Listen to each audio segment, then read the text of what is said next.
අද වීඩියෝ එක මේ දවස්වල වැඩිපුරම කතා බහට ලක් වෙන දක්ෂ ක්‍රිකට් ක්‍රීඩක චාමික කරුණාරත්නගේ ලෙයින් සෑදුණු දරුවෙක් ඇති බව මාස දෙකක විතර දරුවෙක් සමග උසාවියට පැමිණ මේ බබාගේ තාත්තා චාමික කරුණාරත්න කියලා සුරූපී කාන්තාවක් පවසා තිබුණා. ඇත්තටම මේ කාන්තාව ගුවන් සේවිකාවක් බව තමයි හැමතැනම ප්‍රචාරය වුණේ. ඒත් ඇත්තටම ඇය ඊටත් වඩා ඉහළ තනතුරක් දරන ගුවන් නියමුවරියක්. ඇත්තටම චාමික සහ ඇය 2023 වසරේදී මුණ ගැසී ඔවුන් දෙදෙනා අතර ප්‍රේම සම්බන්ධතාවයක් ඇති වී තිබෙනවා. සමාජයට නොපෙන්නුවාට ඇත්තටම ඔවුන් දෙදෙනා හොර රහසේ ආදරය කරලා නැහැ.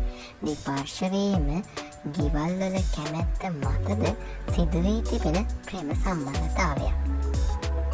ඇත්තටම ඇය චාමිකට වඩා අවුරුදු 3ක් වැඩිමහල්. ගොඩක් අය ඇයට කියන්නේ ඇය ඉන්දීය නෙමෙයි සොනාක්‍රි සිංහට සමීප වෙනමක් තියෙනවා කියලා. කාලයක් ආදරය කළ මොවුන් දෙදෙනා විවාහ වීමටද සිටියා. ඒත් නොදැනුවත්වම චාමිකගේ ලෙයින් චාමික නිසා ඇයට දරුවෙක් ලැබීමට සිටින බව දැනගත්තට පස්සේ චාමික ඇයව මග හැර තිබෙනවා. චාමික ඇය ප්‍රෙග්නන්ට් කාලයේදී දරුවා නැති කිරීමටද බල කරනවා.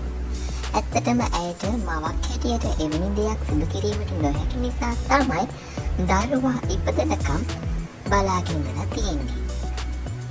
ඇය දැනටත් ඉල්ලන්නේ දරුවා අවජාතක දරුවෙක් වෙන නොදී දරුවාගේ තාත්තා හැටියට උසාවියට ඇවිත් චාමිකගේ නම දරුවාට ලබා දෙන්න කියලා.